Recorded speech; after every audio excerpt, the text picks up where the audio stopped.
Hey guys, welcome back to my channel. It's your girl Amoy and you're watching Really Amoy. So today I decided to give you guys a little sit down video. I said let's just grab a drink and let's talk. I'm now obsessed with this drink. If you guys are loyal, if you guys are faithful subscribers, if you watch the previous vlogs, please let me know what drink you think this is. Hint, it's a latte.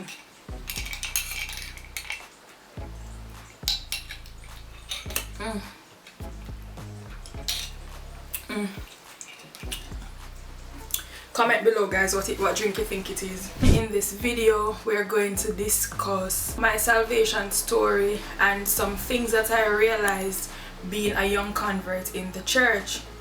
Now for those of you who may not know, your girl is saved, sanctified, Holy Ghost filled, water baptized. Yes, let's hear it for the girl.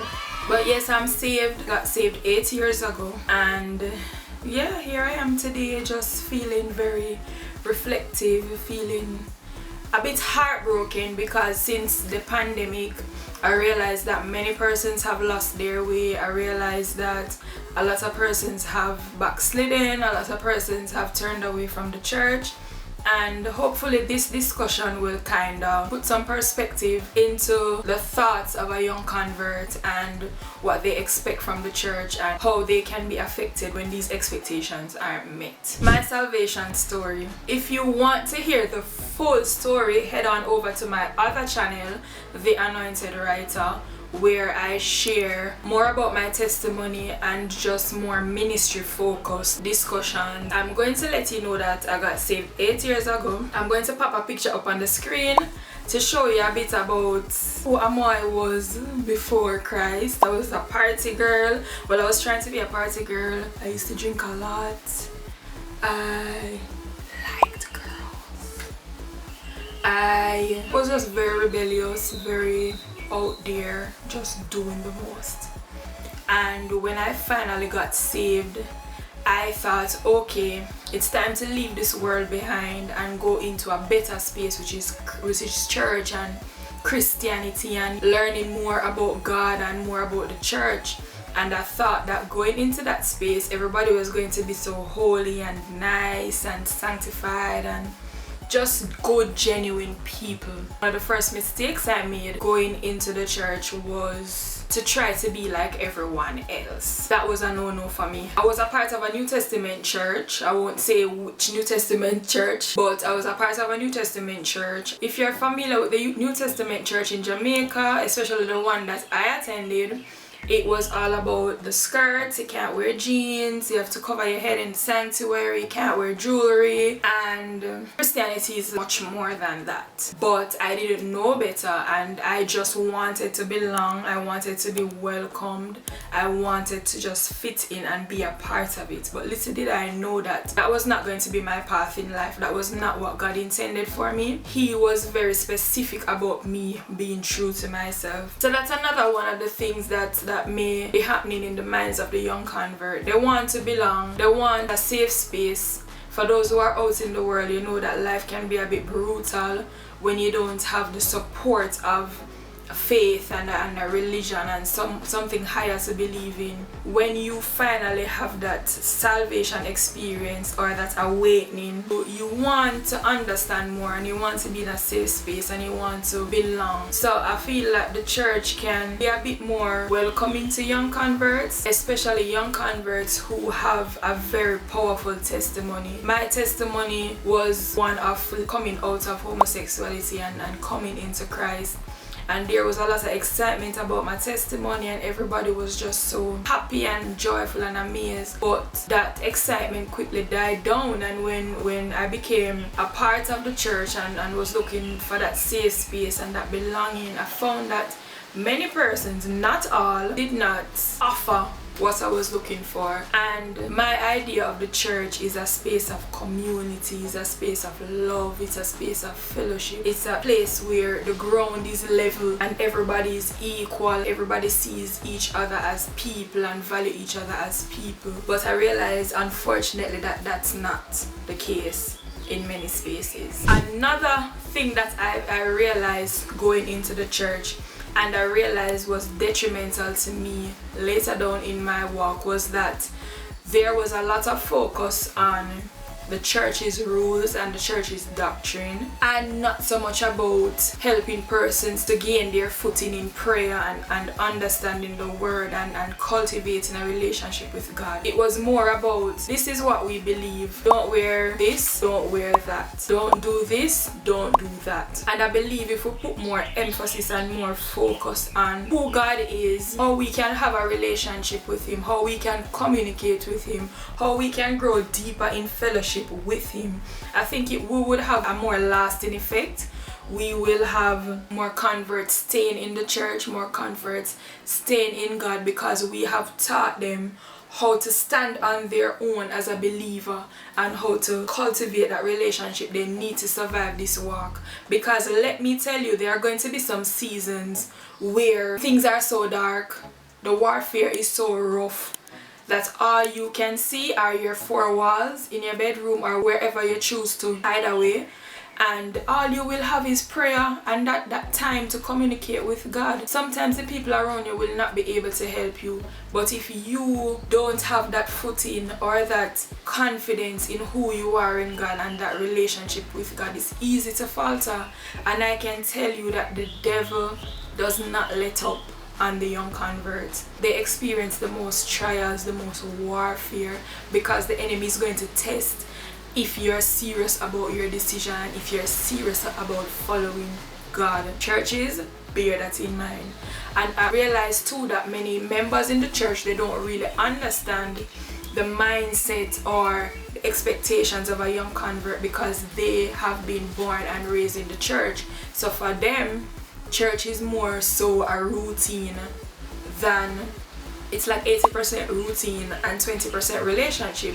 You can count how many believers really have that life-changing encounter with God. And many young converts who come into the church, it is that encounter that brought them into the church. And even speaking from personal experience, I find that many persons don't know how to relate to me, being someone coming off the streets, not streets as in homeless, but you know, girl was in the streets, but coming into the church with that kind of perspective and that kind of mindset, telling people that, oh, I encountered God and God spoke to me and he said this and he said that. Many people feel like they can't relate, or they feel like you're not at a place yet or worthy enough to have that experience. So they either play it off or push it aside. Another thing I realized was that the fellowship wasn't so genuine. I can just speak from my experience in my church. This is not a blanket statement. There are persons who really loved and embraced, and you could feel the warmth and genuineness of their fellowship, but there are some others who there was some unnecessary drama and unnecessary gossip, and I just couldn't understand it, because here I was with the idea that church people don't do these things. Church people don't do these things. Even if they do these things, it's like a one-off. The devil caught me off guard. But this is not me. This is not my standard mode of operation. I realized that people were just fake, and it really broke my heart. There was a time, and I used to say this a lot, that if I did not have that one-on-one encounter with God, if God never come and snatch me up out of the trenches, I would have probably walked away from the faith because of what I experienced with people in the church. When you have this expectation that church is a safe space and that you won't experience certain things in church because based on the encounter that you had with God, these people can't possibly behave like this and serve the man that I just met. Can't be. I contemplated leaving, backsliding many a times, and whenever I was at that point, God would just snatch me right back. I often think, what about the persons who, for example, went to church for a christening and they felt so touched by the word and went to the altar? What is their experience when they don't have the foundational guidance, they don't have the foundational support, they don't have the tools? what is their experience when they face these challenges and they don't feel like they have a safe space. They're going to run back to what is comfortable. And even if they run back to what is comfortable, as members of the church, as leaders in the church, why do we allow people to just go? Sometimes when people are going through something, they just need somebody to say, hey, I see you. Hey, I understand what you're going through. Hey, let me pray with you. It is this level of community I hope to see in churches. And I don't mean the fake Sunday morning, come to church, dress up, take photos after church kind of community. I'm talking the real heart-to-heart community where persons can be in their bed sleeping and the Lord give them a word to say, wake up, pray for this person. They wake up and they do it because they love others. So yes, we want persons to be active in the church. Yes, we want people to be a part of our church. We want to see the body grow. But how can we equip them? How can we empower young believers to stay in God, to ride out the storms, to overcome the challenges? How do we cultivate that push and that drive and that passion to serve God? It starts with building a relationship with God, helping them to understand how to pray, helping them to understand the word, being available to answer their questions, being available to meet their needs. The world is crazy right now and persons have needs that need to be met. And I don't know about you, but when my needs aren't met, I can't focus on anything. And yes, God is a provider, but we are God's arms extended here on earth. So if you can help a sister ensure that she has money to go to school for the rest of the week, or she has food to feed her children, or if we can help a man not go home with shame in him eye because him not have no money to feed the family, help out. Be your brother's keeper. And these little things that will help persons feel and understand the love of God and hold on to that encounter that they had, hold on to the idea of serving God and putting their all into building a stronger relationship. Another challenge I realized too is that we teach persons how to follow rules and to listen to the word, but we don't teach them how to apply the word. How is what I'm learning going to help me throughout this life? How can I apply the word to my situation? These are the things that empower people and strengthen their faith. So if you're a young convert watching this, I want to just encourage you to just stay in God. Stay in God. I know sometimes as Christians we poorly represent the Creator, we poorly represent God, we poorly stand out as Christians in this world. But I want to encourage you to pursue God. I want to encourage you to pursue God. Pursue God. Pursue God. And when you pursue Him and He downloads purpose into you and let you know the reason why you have been called, prepare and walk in that purpose, because I can tell you that your life will never be the same again. Yes, challenges will come, yes, trials will come, yes, struggles will come, but you see that relationship and the strength that you gain through that relationship and the knowledge of God, it will help you to endure and to stand the test of time. And the last thing I want to encourage you is to always be ready to pivot. Always be ready to transition.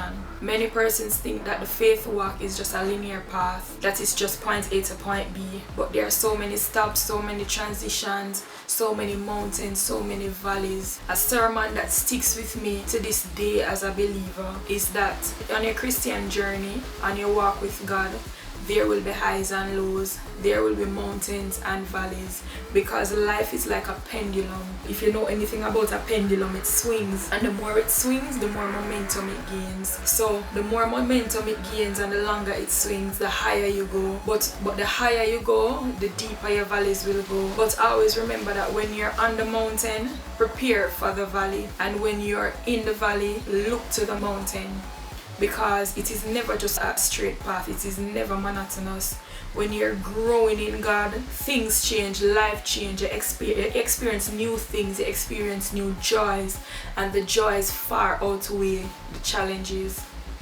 So if you're watching this as a young convert, remember God loves you. The journey may be challenging, you may miss some things of the world, but it is never more than what God can give you. So stay the course. So if you enjoyed this video, please like, comment, share and subscribe to the channel. more content like this will be coming. It's mainly a vlog channel, but there will be moments when we have talks and testimonies and just reason a bit about the Christian walk and about the joys of the Lord and the challenges of being in the Lord. So stay with me. I love you guys. I appreciate the support. And guess what? My first video just hit 1K. I got emotional this morning, guys, because and then when I hit 1K views on that video, community sharing unlocked on my YouTube channel, and I'm just like, incentives, fruits of your labor. So it is my intention to continue to grow in this space. I know that I have a place in this space. If you want to hear more about detailed ministry, more about my salvation story, head over to my other channel. It's linked below, and I'll link it on the video as well. And if you go on my channel, you will see it's under my other channels. So thank you guys for watching. Thank you guys for continuing to support, showing the love. If you're new here, welcome. I love you guys. I love the support. Let's continue to grow together.